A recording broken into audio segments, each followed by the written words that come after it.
Monde numérique. Le débrief transatlantique. Salut Jérôme Colombin. Salut Bruno Guglielminetti. Hey, comment se passent les vacances à Paris? Ah, terminé les vacances. Terminé, on a repris le boulot. Ouais, pour Enfin, toi, mais j'ai l'impression que les Français passent le mois de mai en vacances. Mais alors moi aussi j'ai cette impression-là, franchement. Puis alors moi je suis décalé, si tu veux. Je rentre d'une semaine de vacances et tout le monde est parti. Là, il y a personne. C'est le pont de l'Ascension en fait. Et voilà, c'est les grandes Même traditions votre président est parti de la France. Oui, mais Se enfin, promener à travers la planète. mais il est comme moi. C'est pas pour lui, c'est pour. Il continue à bosser quand même. Hein. Ouais. Ah, il est Et payé. il prend exemple sur toi. Voilà, c'est tout à fait ça, exactement. Bon, Bruno, cette semaine, on va encore parler d'intelligence artificielle, inévitablement. Non. Si, c'est dingo. Le mode vocal, c'est-à-dire la possibilité de dialoguer vraiment avec l'IA. On avait ça sur ChatGPT. Ouais, sur Gemini. Ouais, sur Gemini également, donc de Google. Et il y en a un troisième qui vient d'entrer dans la danse, c'est ça? Oui, c'est les gens d'Anthropic qui ont décidé de donner la voix, la parole à Claude avec tout le nouvel arrivage là, qui a été déballé cette semaine. Et donc, maintenant, il est possible de converser avec Claude, d'avoir réponse, mais en même temps aussi, un peu comme dans le cas de ChatGPT, d'avoir la transcription de notre conversation, de notre échange, de pouvoir réécouter aussi sa réponse vocale. Ça, c'est important, de pouvoir revenir à ces réponses-là. Et donc, c'est une bonne nouvelle. Puis moi, j'avoue que il y a Grok aussi qui est Qui est en offert vocal? Ouais. en vocal. Mmh, Et mmh, moi, mmh. j'avoue que c'est une façon ludique d'utiliser l'IA. Et encore aujourd'hui, j'étais sur un plateau de télé et c'était drôle parce qu'il y avait une sommelière qui était là et qui dit oui, j'utilise l'intelligence artificielle. Puis là, je la voyais en train de texter. Mais pourquoi vous êtes en train de rentrer vous faites un texto avec l'IA? Je dis non, adressez-lui la parole. Eh ouais. Et là, je lui ai montré, il y a un bouton, puis là, elle s'est mise à parler. Alors là, puis elle venait de découvrir ça. Elle Ah, était tu lui as heureuse. fait découvrir ça en direct dans l'émission alors? Ouais, à la Ah télé. ouais, Et puis, mais donc, c'est ça, mais l'idée là-dedans, c'est que c'est beaucoup plus facile d'utiliser évidemment. l'IA en mode conversationnel. Il y a quelque chose de plus ludique, à quelque part, de pouvoir le faire comme ça. Ouais. Mais tu vois, on parle de Claude. Moi, personnellement, je trouve ça bien, là. C'est un feature, une option Mmh, mmh, mmh. intéressante. Mais ce qui a retenu mon attention de chez Anthropic cette semaine, c'est cette histoire du nouveau Opus 4 Oui, c'est ça. qui est le nouveau modèle. Voilà, c'est ce que j'allais dire parce que Claude, c'est pas ChatGPT, il est moins grand public, j'ai Ouais. l'impression, hein. Et en C'est le revanche, mal aimé, moi, je te dirais. ouais, c'est un peu le mal aimé, Ouais. puis il est un peu méconnu, hein, on sait pas trop, voilà, et mais en revanche, il cartonne auprès des développeurs, hein, c'est ça? Ouais, ouais. C'est très fort du côté des développeurs, et si vous faites de la rédaction, vous avez de l'aide à la création, moi, je vous incite fortement à l'utiliser et il est très fort. Mais le truc, donc, que j'allais te raconter, qui m'a surpris, c'est cette histoire qui nous vient d'un des ingénieurs qui a travaillé au développement de cette nouvelle version et qui raconte, sous le couvert de l'anonymat, Bien sûr. que lorsque ils ont fait des tests évidemment à l'interne avant de faire le déploiement en ligne, et ils racontent qu'à un moment donné, ils ont testé Opus 4 en lui disant, «On va te retirer d'en ligne Ouais, et on va être remplacé par une autre IA». ouais. Ça a été quoi la réaction de Opus 4? Opus 4 l'a menacé de raconter une histoire d'infidélité à son sujet Ouais, il s'est pas laissé et faire. ben non, exactement. Et là, c'est drôle parce que j'en parlais plus tôt cette semaine et en y pensant, je me suis dit: «Mais c'est quand même fou, hein», parce que dans toute la connaissance qu'ils ont utilisée pour nourrir ces IA-là, à savoir plein de choses, mais ils ont aussi rencontré, au fil de leur découverte de la connaissance universelle, des côtés un peu sombres de l'être humain. Alors, probablement qu'ils ont lu les grands philosophes grecs Ouais. et probablement qu'ils ont mis, leur intelligence à lire aussi des écritures qui racontent pas des côtés toujours, très jojo des êtres humains. Ben, finalement, ils ont décidé d'apprendre et de voir que, ben, ils pouvaient, à l'occasion aussi, être bêtes et méchants pour répondre si on les attaquait. Et là, l'IA, Opus 4, s'est sentie attaquée. Alors elle a répondu par une menace. Ouais, mais alors Quand même, hein. j'aime bien ta manière de raconter les choses. J'ai vu cette histoire, également. Elle était moins bien racontée. racontée. Non, c'est pas ça, mais oui, elle était certainement moins bien racontée, Bah, je c'est te vrai. remercie. Mais surtout, toi, c'est-à-dire qu'on pourrait en déduire que, voilà, une fois de plus, il y a une IA qui est en train de devenir humaine, de prendre le pouvoir. Tu sais, on se souvient de ça, il y avait une Ouais, histoire ouais, comme mais tous ça les d'un films, toutes les qu'on tous les fait films, mais il là-dessus. y avait un ingénieur de Google qui avait dit: «Oh là là, je suis Oui, très inquiet ben, parce qui a que» perdu sa job oui, j'ai parce qu'il racontait qu'elle l'impression avait une âme. ouais, qu'elle avait une âme et qu'elle avait une conscience et cetera. Finalement, il s'est fait virer. Il s'est pas fait virer parce que, voilà, il y a la version complotiste qui serait de dire: Ouais. «Il s'est fait virer parce qu'il a révélé un secret affreux, terrible», mais il s'est fait virer parce que c'est pas sérieux ce truc-là et là où je trouve que tu as raison, c'est de rappeler que si l'IA réagit comme ça, alors il faut dire déjà qu'elle avait été le prompt était très, très orienté d'après ce que j'ai Ouais, ouais, ah, compris, tout à hein. fait. Bah, oui, Il mais il était testait là, il il poussait la machine. il poussait la machine. Mais effectivement, c'est pas qu'elle a pris conscience et qu'elle a essayé de se venger, c'est qu'elle a fait ce qu'un être humain aurait fait dans la même situation, Tout à fait. basé sur les données d'entraînement, Qu'elle avait appris. Ah ouais, qu'elle avait ah ouais. ingurgitées. Donc c'est ça qu'il faut retenir, c'est vachement Et donc intéressant. elle a repris le principe de à la guerre comme à la guerre et donc ben, c'est ça. Ouais, voilà. Voilà. Bon, enfin, en tout cas, pour le mode vocal, bah, juste, c'est vrai, moi, je suis tout à fait d'accord, je l'utilise de plus en plus. Mais d'ailleurs, on en parle ensemble dans le grand débrief avec Bon, François Sorel de cette histoire-là, parce que ça c'est vraiment un truc qui prend de l'ampleur. Donc j'en profite pour dire aux auditeurs d'aller écouter le grand débrief. et Heu, on arrête d'en parler parce qu'on en parle beaucoup plus ouais, dans le exact. grand rendez-vous. Ouais. À propos d'IA toujours, Bruno, c'est ChatGPT, enfin OpenAI qui, décidément a de grandes ambitions et ils veulent se lancer maintenant sur, l'authentification web, hein, c'est ça? Ouais et ça c'est intéressant parce que, c'est comme une nouvelle façon de plus d'être intrinsèquement lié à la vie numérique des Ouais. utilisateurs. Ils en ont quand même 600 millions d'utilisateurs de Mmh. ChatGPT.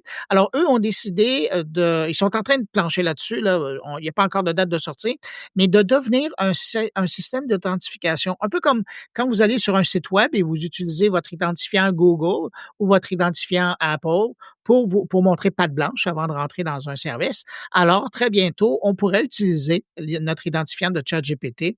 Évidemment, si vous utilisez Apple ou Google pour vous brancher sur ChatGPT, là, ça sera pas vraiment utile pour vous, mais pour ceux qui se sont créés un identifiant propre, pour ChatGPT, ben, ça sera une nouvelle façon de pouvoir montrer patte blanche avant d'entrer sur un site. Je trouve ça intéressant parce Ouais, que ça avec 600 millions d'utilisateurs et donc autant de gens qui prennent des identifiants, ça montre la puissance d'un ChatGPT et comment il veut se placer comme un incontournable sur le web en général. exactement. Ils vont au-delà de ce pourquoi on les connaît, quoi, hein. Ils ont vraiment des ambitions, démesurées. Faut qu'ils fassent gaffe, hein, sinon, cela dit, tu sais, parce que, en Europe, ils risquent de tomber, du coup, sous le coup du DSA, de la réglementation. Ah, Heu, cette réglementation qui eh nous est oui, montant. mais oui, puisqu'il y a le DSA, donc le règlement européen qui dit que enfin qui réglemente les usages des services Ouais, numériques au-delà à partir de 45 millions d'usagers dans l'Union européenne. Donc je sais pas ben, combien c'est ils les sont prochains sur dans la l'Union, liste, hein? mais c'est clairement les prochains sur la liste. Ouais. Ouais, tout à fait. Bon, un Hey, dis autre donc ouais? dis donc, tu as vu, du côté de chez X, il y a une nouveauté, un système de paiement qui est à l'horizon? Exactement, Elon Musk retourne à ses premières amours, en fait. C'est-à-dire qu'il veut Finalement. lancer quoi? C'est une espèce de un système de paiement intégré à X, en fait, hein? Ouais, ben, écoute, c'est la longue marche pour faire de X un WeChat, occidental Ouais. et donc c'est ça. Alors, il nous a appris cette semaine qu'ils sont en train de tester, mais que ça devrait être disponible, au mois de juin. Donc ils sont dans les derniers tests, là. Pour le moment, ça sera, disponible uniquement aux États-Unis. C'est important de le mentionner, mais donc une, possibilité de payer entre utilisateurs dans l'écosystème, de X avec cet outil-là et c'est fait en collaboration avec Visa. Alors là, je trouve ça intéressant, puis aussi la précision qu'ils ont dit, c'est qu'ils allaient pas pour le moment utiliser de crypto-monnaie, Ah ouais, parce qu'on aurait c'est pu marrant. penser que Bah oui, puisque lui est il est très un pro crypto. ben oui, exactement. Alors, il aurait pu faire un lien entre, quand tu payes avec, ton, X-Money, bon, ben, tu as le choix de ou faire, à partir de ta carte Visa, ta carte bleue ou sinon à partir de tes bitcoins. Mais non, il a dit tout simplement que ça allait être en direct, en direct là, de la carte de crédit et il dit qu'il prend et ça, j'avoue que c'est la première fois que je le vois dire ça. Il dit qu'il est très soucieux de la sécurité parce que là, on parle des économies Ouais. de bien des gens et qu'il veut pas rater, son coup. Ouais, parce que les fake Alors news, on s'en fout, hein, mais par contre l'argent, on n'y touche pas. ah ouais, ben ça, c'est autre chose. Eh oui. Il va alors c'est ça, c'est au mois de juin, on devrait voir ça arriver. Bon, mais après, ça Ouais. va servir à acheter quoi ça? À payer, et encore faudra-t-il que il y ait des plateformes qui soient compatibles, qui acceptent ce mode de paiement. Ouais, mais disons que je te fais une belle musique sur Suno là Ouais, et que tu veux l'utiliser, ouais. ben, je pourrais décider de dire: «Ouais, c'est beau, ben, va passe sur X et je te la vends. Ah bah, ouais, Tu me feras le ouais, paiement par là». ouais. Si je veux acheter une fusée SpaceX aussi, par exemple, Ah ben, ça aussi, ou hein, une j'imagine ou une que place, pour aller, sur ah, Mars, tu imagines? tu tu tu Après, il faut s'assurer que ta carte Visa, accepte les paiements de dis quelques millions, ouais. ouais, bah, si c'est des paiements fractionnés, sur quelques milliers d'années, ça peut le faire. Ouais, probablement. Hey, Jérôme, je veux t'entendre sur, une vidéo, qui a été faite par le gouvernement français. Je parle pas Non, des de tu ouais, vas ouais, te je moquer de nous. non, attends, Je sens que tu attends. vas te moquer de nous. Non, mais fais attention là, parce qu'il y a eu tellement de vidéos qui sont venues, de la France cette semaine où on voyait le président, descendre d'avion, une journée se Ouais. faire frapper, l'autre journée descendre avec sa compagne. Mais c'est pas de ça dont on va parler. C'est une vidéo, qui vient du premier ministre et c'est un peu bizarre, hein. Ouais, J'aimerais ça que tu me racontes cette histoire-là. c'est une vidéo qui était censée, célébrer la journée de la Résistance. Donc voilà, petite C'est ton mot «sensé», moi, que j'aime. bah, oui, parce qu'ils ont fait une grosse boulette. L'idée de départ était sympa. Ils se sont dit: «Tiens, on va faire un petit clip, une petite vidéo sympa, par intelligence artificielle». Ça fait jeune, ça fait branché, ça fait dans l'air du temps et tu sais, c'est sur le modèle des vidéos qu'on voit beaucoup sur TikTok, ce qu'on appelle les POV là, point of view, Oui, point of view historique. C'est-à-dire, on voit ces vidéos où c'est, tiens, à la tu es première personne, on à la pre regarde, à la ouais. première personne, tu es dans la peau, d'un, je sais pas quoi, d'un paysan au Moyen Âge, et cetera et cetera. Donc ça visite beaucoup l'histoire et là, ils se sont dit: «Tiens, bah, pour la Résistance, on va faire un peu la même chose». Sauf que, il y a des trucs qui passent pas. Ils ont fait exactement ce que les historiens reprochent à ces vidéos POV qui sont faites par, je crois, un tiktoker, anglais. Et Mmh. ben, ils ont fait des bêtises. C'est-à-dire qu'ils ont fait un joli prompt, mais ils sont pas allés vérifier le résultat et donc il y a des trucs totalement incohérents, dans la vidéo. Le plus incohérent, c'est que, ça raconte l'histoire d'une résistante, qui, eh bien, faisait des actions de résistance. Par exemple, elle postait des messages secrets dans des boîtes aux lettres. Alors là, par exemple, on voit, elle met un papier dans une boîte, mais on a l'impression qu'en fait, elle met une feuille, tu sais, dans un machin qu'il y a dans les bureaux là, je sais plus Ouais, comment avec ça des s'appelle. tubes, ouais. Non, mais pour détruire les Ah documents. oui, une déchiqueteuse. Une déchiqueteuse, oui, voilà. Et donc en fait, il y a son truc qui se déchire au moment où elle le met dans la boîte aux lettres. Bon, premier petit Ah, truc, ah, un peu débile, ouais. mais surtout la grosse boulette, c'est que, sur la fin, c'est la libération de Paris, la libération de la France. Elle défile dans la rue, elle est heureuse, cette résistance. Il y a tous les Français autour, la foule, en liesse dans la rue et au milieu de la foule, il y a un soldat allemand en uniforme qui est très content lui aussi et qui défile. C'est-à-dire que c'est absolument n'importe quoi. Et donc, Oh boy, si tu veux, OK. l'IA, elle a tout mélangé. Oui, voilà, c'est la guerre, c'est machin. Je te mets un peu de français, un peu d'allemand. Il y a même une autre boulette, au début de la vidéo, en fait, elle est censée être une résistante, qui se cache, qui essaye de voilà, de pas se faire repérer et en fait, l'IA l'a représentée avec un brassard de la résistance. Ah ben oui, c'est Donc subtil. elle se promène dans la rue, on voit qu'elle, quoi, en fait. Bon voilà, donc ils se sont ramassés, c'est le service d'information du Premier ministre qui a fait ça et ils ont immédiatement supprimé la vidéo, mais elle traîne encore sur les réseaux sociaux et Ouais. ils vont en refaire une un peu plus sérieuse. Mais ce Mais truc-là mais mais tu vois, mais ouais, quand je t'écoute, ça me fait penser parce qu'on s'entend, il y a aussi des anachronismes là-dedans et ça me fait penser à l'époque quand il y avait les films de Bénure et compagnie et que le plaisir, c'était d'essayer de trouver des détails qui fonctionnaient pas dans oui. le temps. Alors vous autres, Ah ben c'était le cas là avec ces c'est vidéos-là. Ouais. exactement ça. Mais c'est dommage parce que l'idée était sympa. Alors Oui. là, il y a déjà des remarques qui remontent sur les réseaux en disant: «Ouais, alors qu'il y a, des artistes, des historiens qui demandent que ça, ils auraient pu, faire appel à des professionnels». Bon, ça aurait coûté beaucoup plus cher, hein, Ben entre oui. nous, s'il avait fait ça, Ouais. donc on peut pas non plus, voilà, c'est peut-être un peu par souci d'économie. Mais surtout la bêtise, c'est d'avoir fait un prompt qui était peut-être sérieux au départ et de pas avoir vérifié derrière. C'est-à-dire quoi? Dans ce service d'information du Premier ministre, ils savent pas que les IA font n'importe quoi quelquefois? Enfin, c'est assez Chose étonnant. certaine, c'est pas rassurant. Non, c'est pas rassurant Non. du tout. Bon, Ouais. enfin voilà. Bruno, de quoi parles-tu cette semaine dans ton carnet? Ben, écoute, heureux que tu me poses la question. Je te parle de 2 sujets que j'aborde. D'abord, il y a du côté de Télé-Québec, qui est une des télés publiques, canadiennes, bon, Mmh. qu'on retrouve principalement, au Québec. Il y a Marie-Claude Robichaud, qui est la grande patronne de l'innovation là-bas, qui nous parle d'une émission. C'est une bande animée, pour les enfants qui existe depuis 6 ans et là, ils ont décidé de créer un épisode complet à partir de l'IA. Alors, ils ont donné la bible de l'émission Ouais. avec les personnages, leur histoire.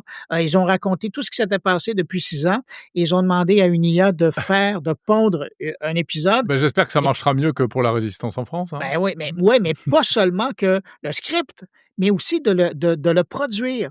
Alors là, c'est assez fascinant. Je te donne un indice, et c'est Marie-Claude Robichaud qui nous raconte ça. Heu, L'IA a eu le culot de créer un nouveau personnage dans la série. Ah ouais? Qui n'existait pas et à un moment donné, il arrive dans une pièce. Boum! Alors c'est un nouveau personnage dans la série. Donc Ouais. l'IA a pris quelques libertés, Ouais, tu vois que mais l'IA est créative quand elle veut. ben oui, mais parallèlement à ça, ce qui est intéressant, c'est de voir comment ils ont réussi à faire passer cette recherche, ce développement, auprès des gens de l'industrie. Parce D'accord. que Mmh. la télé publique, quand même, doit être garante et responsable par rapport aux différents corps de métier, qui touchent la production, télévisuelle. C'est Alors, intéressant. Nous, ouais. il y a eu, je crois une tentative, mais c'était pas dans le service public. Le service public, il est pas encore, là-dessus, hein. Non, puis ils ont pas encore terminé la loi, qui va encadrer ça, je pense. Ouais. Sinon, je te parle d'un autre truc, ça s'appelle Zephy et c'est un service, qui, permet à des organismes, à but non lucratif, au Québec, on dit des OBNL ou des organismes, des ONG. Ah, les ONG, C'est ouais. c'est comme ça que Mmh vous mh. les appelez chez vous. Ouais. Donc qui, permettent à des ONG, de faire des levées de fonds ou des cagnottes, comme vous D'accord. appelez Mmh. et mais sans frais. OK, pas Ouais, mal. alors, alors une organisation à but non lucratif peut faire une cagnotte là-dessus et Zephy a pris le défi, eux, de demander, des sous supplémentaires, mais de façon, volontaire aux gens qui donnent pour ces organisations-là. Donc 100 des dons vont là et ça fait un petit moment, là, que ça existe. Ils ont déjà passé le cap du milliard de dollars, ramassés pour, des gens et là, ben, c'était une question de faire un coup de chapeau parce que je trouve que c'est noble de faire ce genre de cagnotte-là et de donner la totalité des dons plutôt que d'autres boîtes qui sont connues, qui sont plus grosses, mais qui, elles, vont chercher leur, part, je dis pas juste part, hein, qui vont chercher leur part dans le magot. Alors ça, Je je trouve ça dommage. je reconnais bien là ton grand cœur, mon cher Bruno. Ah, mon cœur d'Italo-Québécois. Ouais. Jérôme, de ton côté, de quoi tu parles cette semaine? Alors cette semaine, moi, je reviens sur une étude, qui, compare, le trafic sur les chatbots d'intelligence artificielle par rapport au trafic sur les moteurs de recherche et derrière ça, et ben, c'est toute la question évidemment, de savoir si, ChatGPT va remplacer Google, si les, chatbots d'IA vont prendre la place des moteurs de recherche traditionnels.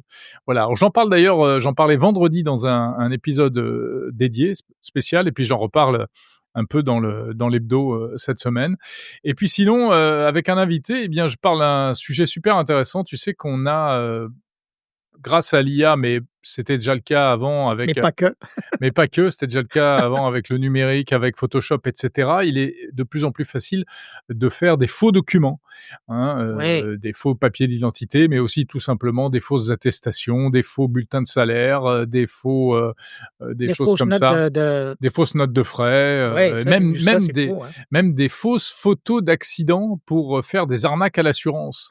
Aïe, aïe, Ouais, OK ouais et bien la bonne et donc nouvelle tu donnes des trucs? et voilà. Alors, mais d'ailleurs, c'est un vrai fléau parce que, par exemple, rien que pour le secteur public en France, ça représenterait 15,4 milliards d'euros de fraude. Aïe, aïe, Tu aïe, vois? Alors OK. comme nous, on est en train de chercher de l'argent parce que les caisses sont vides de chez vide Ouais. en ce moment, si tu veux, on est complètement endettés, hein, jusqu'au trou de nez, et on n'a plus l'argent, donc ça pourrait être quand même une piste intéressante. Eh bien, heureusement, il y a des solutions et donc c'est une entreprise française qui a mis au point un système de détection des fraudes, documentaires, ça s'appelle Finovox et il mélange à la fois un peu comment on appelle ça? Aussi, enfin de la recherche, de l'enquête sur les données et puis de l'analyse très fine des Wow. documents produits. Ils vont mesurer les pixels, les espaces, les trucs et les machins. Voilà. À la recherche d'hypertrucage. Exactement. Wow! Ben, tu vois, ça, je trouve ça Ça te très bon. plaît? Bon. Ouais, et c'est pas de la réglementation. Non, tout à fait. Ben, tu vois, hein, quand même la France quand elle s'y met, Ah bah, attends, mais on a des génies chez nous, hein, voilà. mais pas que. Mais pas que.